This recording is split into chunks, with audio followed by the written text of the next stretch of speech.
कथा भाग 2।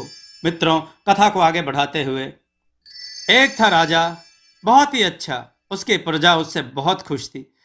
उसने अपनी नई शादी की।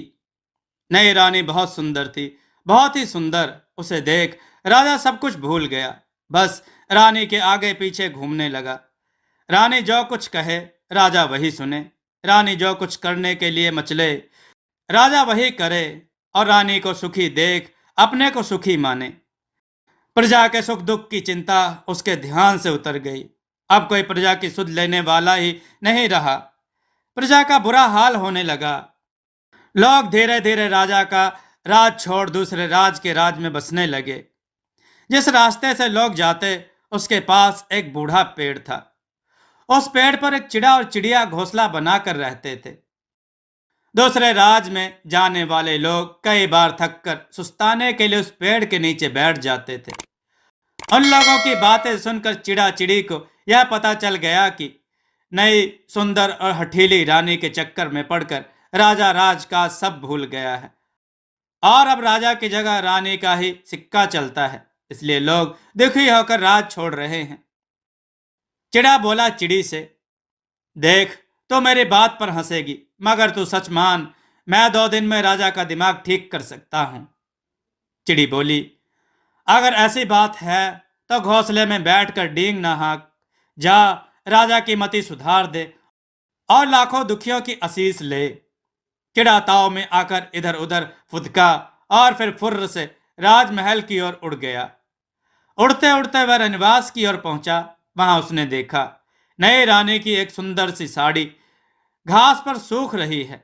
चिड़े ने 2-3 जगह उस साड़ी पर बीट कर दी और अपने घोंसले में लौट आया। जब रानी को अपनी मोह बोली दासी से पता चला कि एक मामूली से चिड़े ने उसकी कीमती साड़ी गंदी कर दी है, तो वह गुस्से में अपने बाल खोलकर अपना सारा श्रृंगार बिखेर, जेवर उतार, मैले कपड़े पहन कोप भवन में जमीन पर लौटने लगी और जोर जोर से रोने लगी। जब राजा को रानी के गुस्से की खबर मिली तो वह राजकाज छोड़ भागा भागा कोप भवन में आया। राजा को देखकर रानी और जोर से रोने लगी और बोली, मैं इतने बड़े राजा की इतनी बड़ी रानी हूं, एक मामूली से चिड़े की यह मजाल की वह इतनी बड़ी रानी की साड़ी खराब कर दे। राजा ने समझाने की कोशिश करते हुए कहा कि वह रानी को 50 नई साड़ियां ले देंगे, मगर रानी तो जिद पर अड़ गई थी। वह रोते रोते बोली, मैं नई साड़ी नहीं लूंगी, मैं तो उस चिड़े को मरा हुआ देखना चाहती हूँ जिसने मेरी साड़ी गंदी कर दी है। आखिर उस चिड़े की ऐसी हिम्मत कैसे हुई? अब या तो चिड़ा रहेगा या मैं रहूंगी। हार कर राजा ने रानी को वचन दिया कि वह शाम तक चिड़े को जरूर पकड़वा लेंगे और उसे मरवा देंगे। तब कहीं रानी कोप भवन से उठी। राजा ने अपने सेवकों को आज्ञा दी कि जैसे भी हो उस चिड़े को जिंदा या मुर्दा पकड़ कर लाओ। बेचारे नौकर इधर उधर बाग बगीचों में घूमकर उस चिड़े को ढूंढने लगे। जब कुछ नौकर उस पेड़ के नीचे पहुंचे जहां चिड़ा रहता था, तो चिड़ा उन्हें देख उड़कर एकदम उनके सामने आ बैठा और उनसे बोला, लो भाइयों, पकड़ लो मुझे और ले चलो राजा के पास। मैंने ही रानी की साड़ी गंदी की है। राजा के आदमियों ने चिड़े को पकड़ लिया और उसे राजसभा में ले चले। दरबार में ही चिड़े ने जोर से कहा, महाराज, आपको जो भी फैसला मेरे बारे में करना है जल्दी कर लीजिए, मुझे एक जरूरी काम है। चिड़े की बात सुनकर राजा को बहुत आश्चर्य हुआ। उसने पूछा, भाई, तुझे ऐसा क्या जरूरी काम है जो तुम जल्दी मचा रहे हो? चिड़ा बोला, अजय बस पूछिए मत आप, मेरे पास तो आज बिल्कुल ही टाइम नहीं है। बात यह है कि जैसे आप आदमियों के राजा हैं, उसी तरह मैं भी चिड़ों का राजा हूं। आज मेरे दरबार में भी एक जरूरी उलझन आ खड़ी हुई है। मुझे जाते ही अपनी राय देनी है। चिड़े वहां मेरा इंतजार कर रहे होंगे। राजा ने कौतूहल के साथ प्रश्न किया, क्या हम जान सकते हैं कि वह क्या समस्या है जिसके बारे में तुम्हें अपनी राय देनी है? चिड़ा बोला, महाराज, समस्या यह है कि दुनिया में आदमी ज्यादा हैं या औरतें? राजा ने पूछा, तो तुम्हारी क्या राय है? चिड़े ने हंसकर कहा, भला यह भी कोई पूछने की बात है? महाराज, साफ है कि दुनिया में औरतें ही ज्यादा हैं। राजा ने पूछा, यह तुम कैसे जानते हो?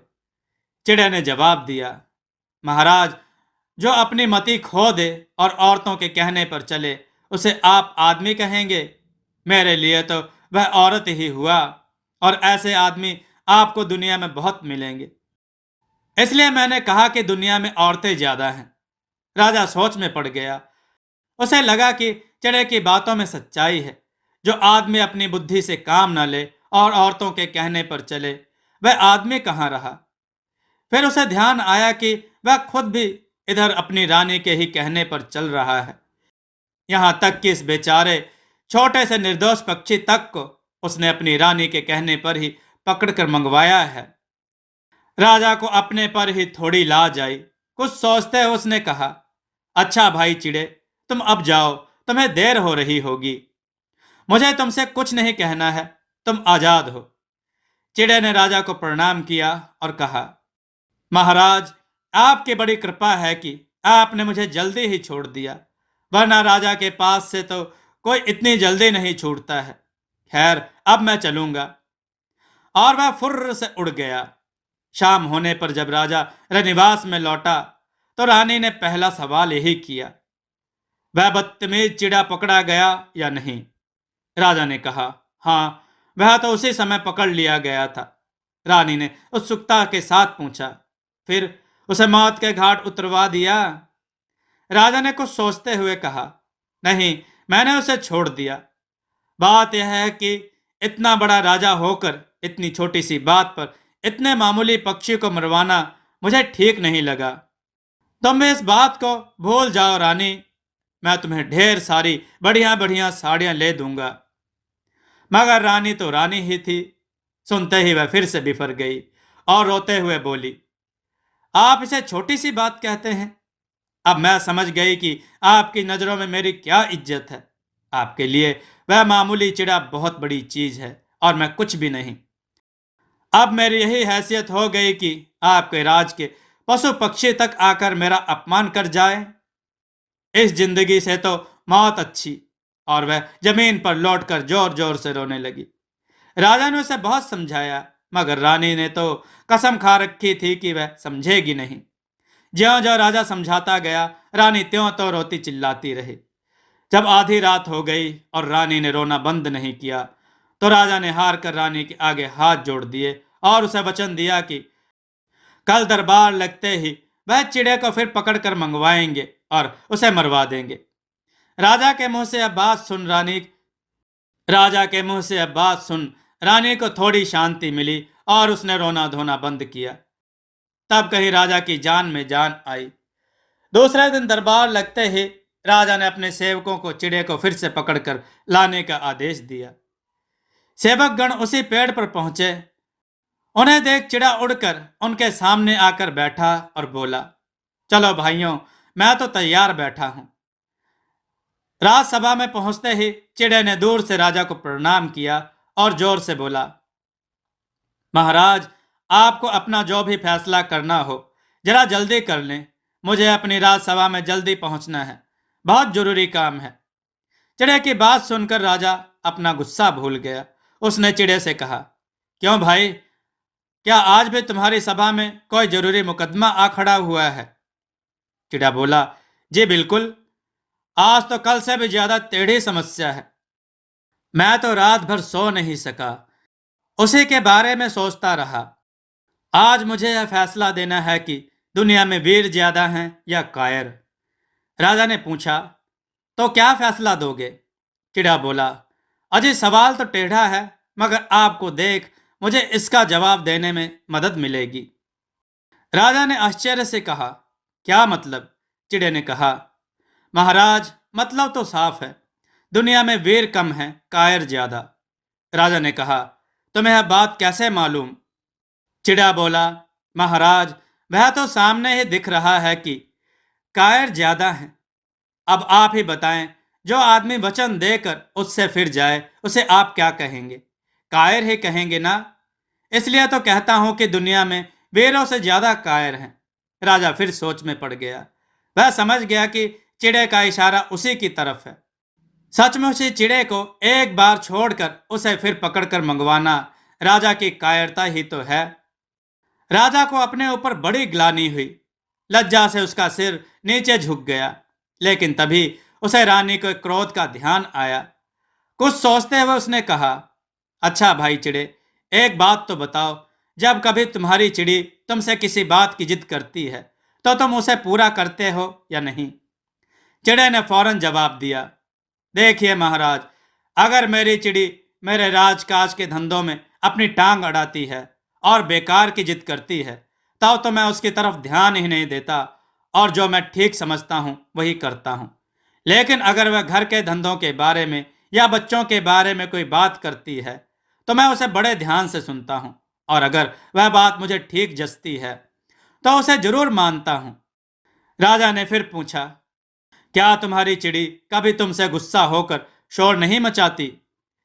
चिड़े ने लापरवाही से कहा, अजी, जब भी वह बेकार की चैं करती है तो मैं घोंसले से उड़कर दूसरी जगह चला जाता हूं। देखिए महाराज, स्त्री का हट थोड़ी ही देर का होता है। कुछ देर बाद वह अपने आप शांत हो जाती है और तब मैं वापस लौट आता हूं। राजा की समझ में सब बातें आ गई। उसने चिड़े से कहा, अच्छा भाई चिड़े, तुम अब जाओ, तुम्हें देर हो रही होगी। तुम्हारा बहुत बहुत धन्यवाद, तुमने मुझे बहुत सारी काम की बातें बताई। उड़ते उड़ते चिड़े ने कहा, महाराज, अगर आप मेरी सीख मानेंगे और मेरी बताई बातों के अनुसार काम करेंगे तो आप भी हमेशा सुखी रहेंगे और मेरी प्रजा की तरह आपकी प्रजा भी आपसे खुश रहेगी। और फिर चिड़े की सीख पर अमल करने के कुछ दिनों बाद ही राजा को लगा कि चिड़े ने जो बात कही थी वह सचमुच उसके भले के लिए ही कही थी। धीरे धीरे राजा फिर अपनी प्रजा के मन के निकट आ गया और उसकी प्रजा पहले की तरह सुख से रहने लगी। मित्रों, कथा का यह भाग आपको कैसा लगा कमेंट में लिखिएगा जरूर। लाइक कथा को करिएगा जरूर और देववाणी चैनल को सब्सक्राइब करके रखिएगा। दोस्तों, आपको यह कथा कैसी लगी अपने विचार और सुझाव कमेंट में जरूर दें। हमारी कथाओं को लाइक करें, हमारे चैनल को सब्सक्राइब करना न भूलें। हमारी कथाओं को शेयर जरूर करें जिससे लोगों को अच्छा ज्ञान प्राप्त हो। जय श्री राम भक्तों।